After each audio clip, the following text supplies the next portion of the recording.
So mga tol, alam po ng karamihan na dinaya po ang ating pambato na si Charlie Suarez sa laban niya sa World Title Fight kontra sa WBO Super Featherweight World Champion Emmanuel Navarrete nung naglaban sila nung May 10 sa San Diego, California. Natalo po ang ating pambato na Charlie Suarez mga tol by technical decision dahil daw sa punit po sa kilay po ni Emmanuel Navarrete. Dahil po ay headbutt daw, pero malinaw naman mga tol na tumama po ang lipok ni Charlie Suarez.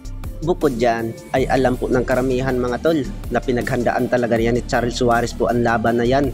Plano pa nga sa kampo ni Charlie Suarez mga tol na in-knockout nila itong si Emmanuel Navarrete. Samantala ay banat po ng karamihan mga tol na dapat ang panalo ay si Charlie Suarez dahil ay kitang kita naman mga tol na ang sulid talaga ng lip hook po ni Charlie Suarez na tumama po sa mata po ni Emmanuel Navarrete, kaya po nagkaroon po ng malaking punit.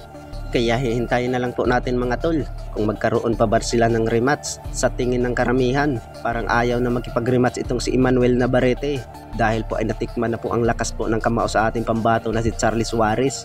Parang takot na itong si Navarrete mga tol. Sa kabilang banda naman mga tol ay may sumabog po na balita na may paparating po na laban ang ating pambansang kamao Manny Pacquiao, kung saan niya makakalaban mga tol ang WBC Welterweight World Champion Mario Barrios. Maraming nagsasabi mga tol na kayang-kaya pa daw ni Manny Pacquiao na labanan itong si Mario Barrios, at sa tingin po ng karamihan nandyan pa daw yung lakas at bilis po sa ating pambansang kamao.